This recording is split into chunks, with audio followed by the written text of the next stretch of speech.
So getting up every morning, year after year, day in and day out, how did you prepare yourself mentally to go inside of what I call a dangerous unit as the Ferguson Unit?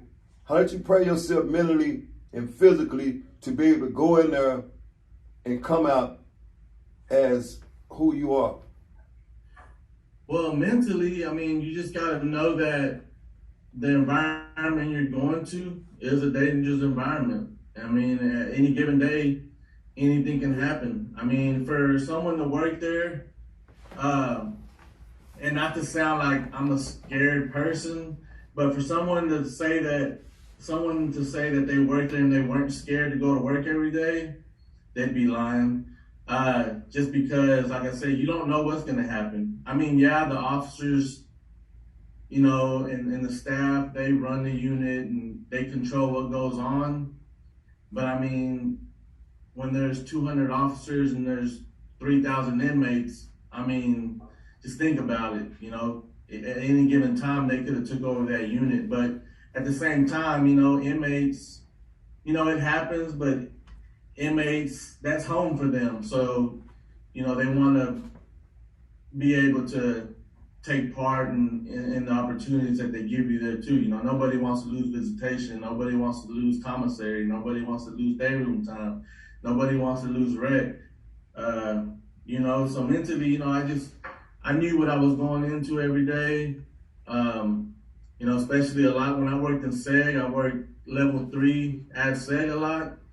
You know, and they're rowdy over there, man. And so mentally, you just got to be prepared that, you know, they're going to talk their noise. They're going to try to intimidate you, you know, and stuff like that. Just got to be a stand-up guy, man, and let them know, you know, what you're about and, you know, what you expect. And for the most part, man, they're going to do what you tell them to do, as long as, you know, you're within guidelines and you ain't trying to be disrespectful.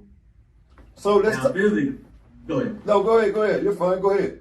Now physically though, of course, when I started working there, man, I was 5'6", 5'7", 165 pounds, you know. So, you know, I mean, in all, you know, actuality, I mean, when those guys that are living there, you know, because that's their home, I mean, those guys work out 24/7, you know. So I knew for a fact that in order for me to survive working there, that I had to be a people person. You know, you have to have people skills. You got to be able to talk.